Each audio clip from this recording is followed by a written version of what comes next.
Even though it was only 4 years ago, the 2016 NBA Draft has already seen many draft picks turn into valuable starting pieces for successful NBA teams.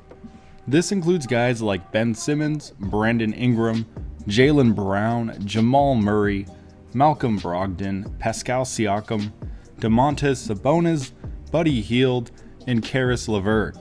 And many of these guys remain with the team that drafted them or have been swapped for other valuable pieces. But then there is the number 4 pick. Today we are taking a look at the brief NBA career of someone once looked upon by scouts and mainstream media as the next Dirk Nowitzki / Kristaps Porzingis.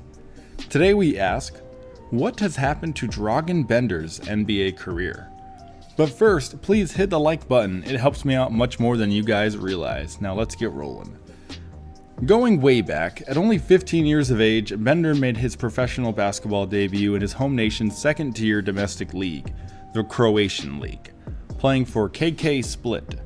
Although he barely touched the court here, it was a tremendous opportunity to develop his game at an early age, surrounded by other young professionals. The following season, he joined KK Kostela and helped this team achieve promotion to Croatia's top league, the A1 Liga. Here he saw more success in an increased role and displayed increased confidence. Following this successful stint in 2014, at 17 years of age, Bender signed a monster 7-year contract with Maccabi Tel Aviv. This being Israel's top team, who played in both their domestic Israeli Basketball Premier League as well as the EuroLeague. He would spend his first season playing in the second-tier league within the country as a lone player for developmental purposes. In the Lega Leomet with Aroni Ramat Gan, Bender put up averages of 9 points, 7 rebounds, 2 assists, and 1 block per game. This was a glimpse at what he could hopefully be capable of. A now 7-foot-tall, 3-point sharpshooter who can put the ball on the floor, pass, rebound, and protect the rim. It was understandable why he appeared on NBA radars at such an early age. During the 2016 IBPL season, Bender made his Tel Aviv debut. And to put it nicely, he still looked raw. Playing in Israel, Bender struggled to remain on the floor, averaging only 14 minutes a game. But if you translate his numbers to per 36, he would have averaged 13 points, 7 rebounds, 2 assists, 2.2 blocks per game, with a 36% 3-point shot. I recognize that you must manipulate the data to tell you the story you want to hear, but that is pretty much the job of drafting scouts. They saw a 7-footer who had the potential to do everything on the basketball court, and they recognized he was just turning 18, meaning he was NBA draft eligible per international guidelines.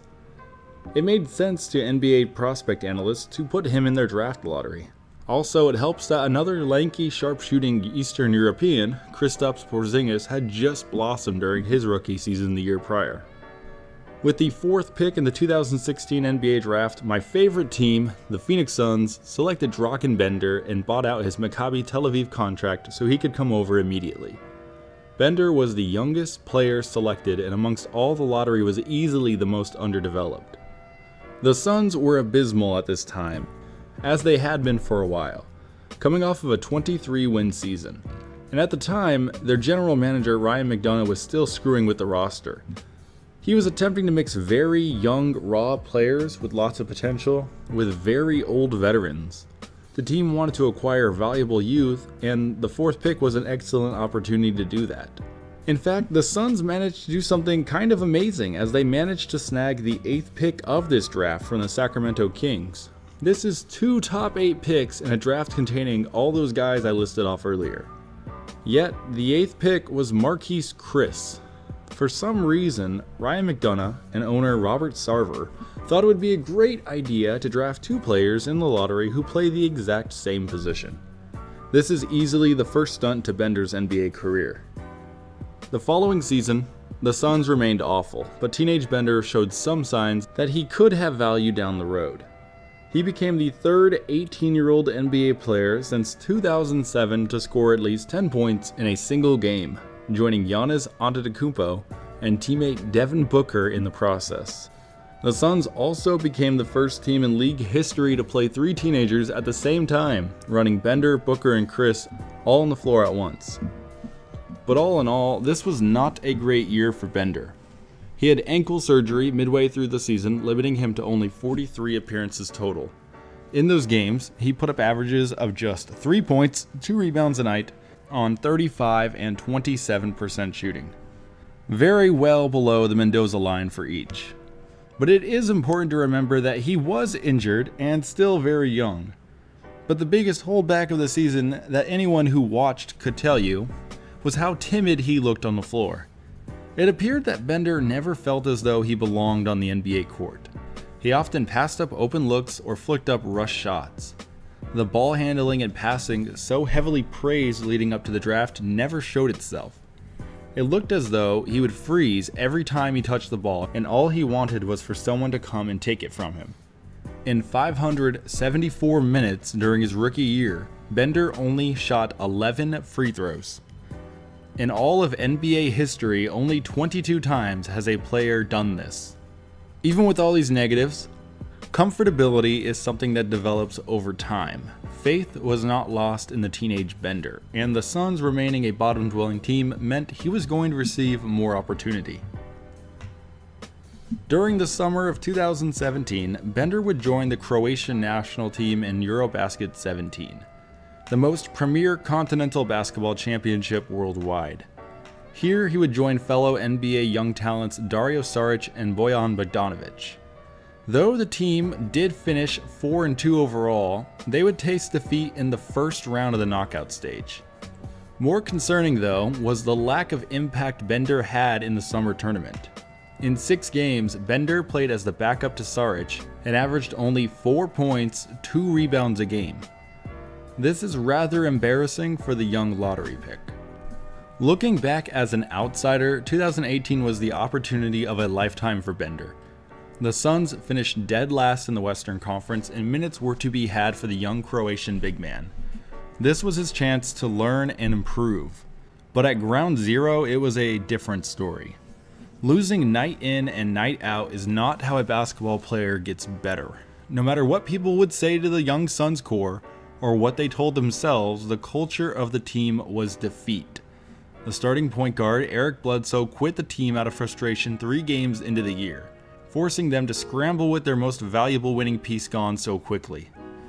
The 21-year-old Devin Booker was moved into the lead guard role for most of the season, which he did well in, but it is not his best role on the floor.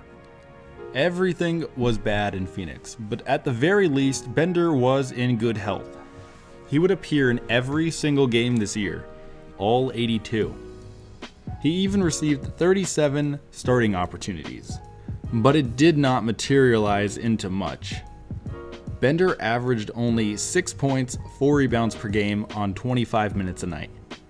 Amongst all players since the turn of the century, only 42 other guys have played as much as Bender and scored so little. The defensive impact, ball handling, and passing again eluded his time on the floor. And though he improved his 3-point shot to a respectable 36%, it was his 2-point shooting that stunk. Shooting 42% inside the arc, Bender's 2018 season ranks as the 14th worst 2-point shooting year for a 7-footer ever. Not a list the number 4 overall pick wants to be on. In the summer of 2018, Bender once again played on the Suns' Summer League team, a 3rd appearance for him. The Summer League is primarily used to help fill out the bottom roster spots, as well as give young players the opportunity to get more valuable court time in front of coaches and scouts. It is very rare to see a lottery pick player compete in 3 separate summers.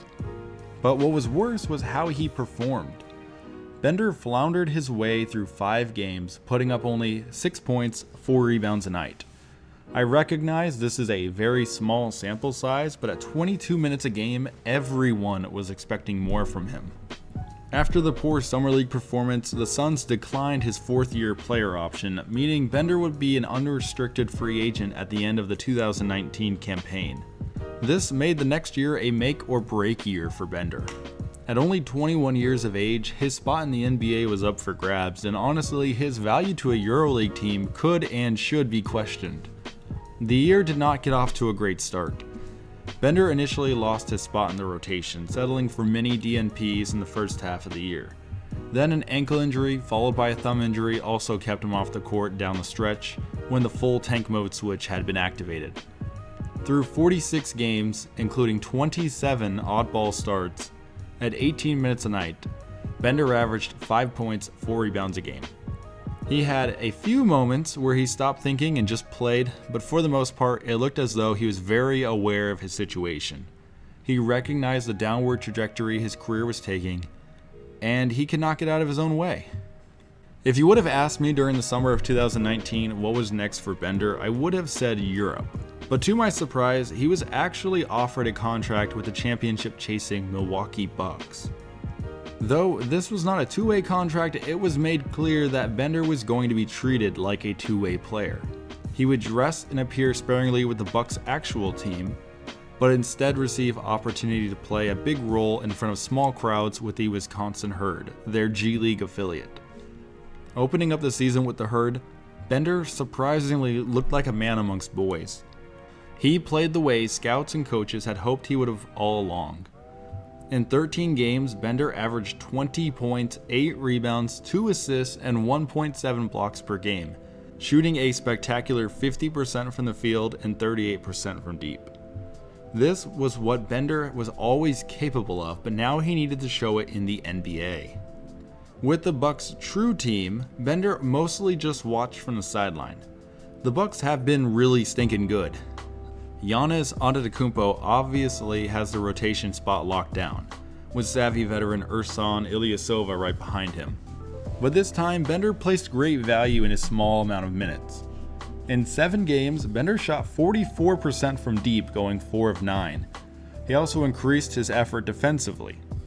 Per 36, he averaged 7 rebounds and 2 blocks a night, a big-time improvement for the 22-year-old. But in the end, the Bucks had their eyes set on something greater than the development of a failed lottery pick. On February 10th, 2020, the Bucks waived Bender. Again, even with the marginal improvements, I thought he was a goner for the NBA. But 13 days later, the Golden State Warriors picked him up with an end-of-year contract. Back to square one, as the Warriors were horrid and just looking to field out a roster to finish their season. This was more of a tryout for next year rather than a genuine attempt at representing their team. In the 9 games before the NBA hiatus began, Bender averaged a career-high 9 points, 5 rebounds, 2 assists per game. With this increased role and poor team culture, his shooting efficiencies dropped a bit, but have remained slightly above his career averages. And now we arrive to today. Dragan Bender was the 4th overall pick in 2016. The big man was selected against other bigs like Domantas Sabonis and Pascal Siakam. The world was his oyster, and now I am not sure what lies ahead of the former prospect.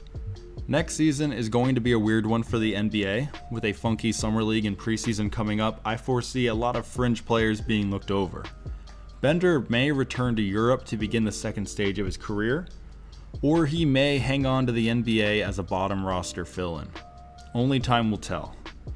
I won't lie to you guys, I really wanted the Suns to draft Bender back in 2016, and I was one of the many who were left very disappointed. But at 22 years of age, we all need to remember he remains younger than most NBA rookies. He can still develop and be a part of a winning team, and I do hope this happens. Thank you guys for watching. I really appreciate the support this channel has received thus far. It really does mean a lot to me. Please comment your thoughts on Dragan Bender and let me know of some other video ideas that you may have. Like the video and subscribe. I will see you all next time.